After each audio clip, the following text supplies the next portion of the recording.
पश्चिम उत्तर प्रदेश के चुनावी बिसात पर अमित शाह ने खेला शुरू कर दिया। दिल्ली में भाजपा के सांसद प्रवेश वर्मा के घर पर मीटिंग। अमित शाह ने जाट नेताओं से मुलाकात की। संजीव बालियान से लेकर कैप्टन अभिमन्यु तक और जाट महासभा के अध्यक्ष सुभाष चौधरी से लेकर सुरेश राणा तक सारे बड़े जाट नेताओं ने इस बैठक में शिरकत की। भाजपा और बिरादरी के नेताओं का मुंह मीठा कराने के लिए मेरठ का गुड़ भी बैठक में रखा गया है। जाट नेताओं के अलावा भाजपा के पश्चिम यूपी के कई विधायक भी इस बैठक में मौजूद रहे। मीटिंग में अमित शाह भाजपा के नेताओं और जाट बिरादरी के लोगों की राय ली और अपनी बातें कही। आपस के गिले शिकवे दूर हुए। मीटिंग में मौजूद जाट नेताओं ने जाट एकता जिंदाबाद और जाट देवता जिंदाबाद के नारे लगाए। संजीव बालियान ने मीडिया से बात करते हुए कहा कि जाट समुदाय हमेशा ही भाजपा के साथ रहा है। मुजफ्फरनगर जैसे पश्चिमी यूपी के जिलों के अलावा ब्रज क्षेत्र के जाट नेताओं को भी बुलाया गया है। सूत्रों का कहना है कि जाट नेताओं के साथ मीटिंग में कानून व्यवस्था का मुद्दा उठा।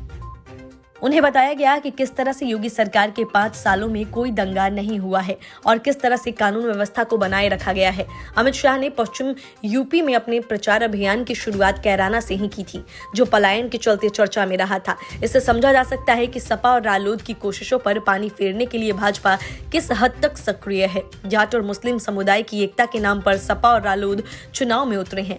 बैठक में हर वो नेता जो जाट समाज में अपनी अलग सक्रिय रखता है, उन्हें आमंत्रित किया गया। बैठक में हर वो शख्स मौजूद रहा जिनकी जाट समाज में सक्रियता है और जिनके कहने पर किसी भी दल को वोट पड़ सकते हैं। 2017 के विधानसभा चुनाव के दौरान भी अमित शाह ने ऐसी बैठक की थी।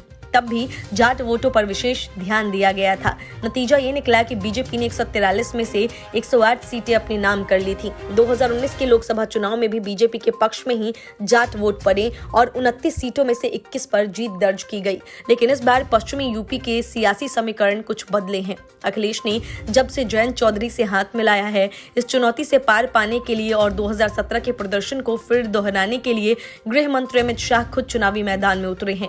बीजेपी के बड़े जाट नेता संजय बालियान भी यह मानते हैं कि बीजेपी के पक्ष में माहौल चल रहा है और प्रचंड बहुमत के साथ सरकार बनने जा रही है। उनका कहना है कि चुनाव का समय है, इसीलिए अमित शाह कुछ अहम लोगों से मुलाकात कर रहे हैं।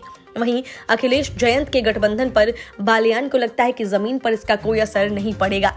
बीजेपी ने दूसरे दलों के मुकाबले ज्यादा जाट उम्मीदवार मैदान में उतारे हैं।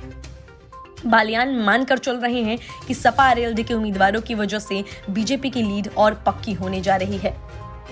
Bureau report, news of India.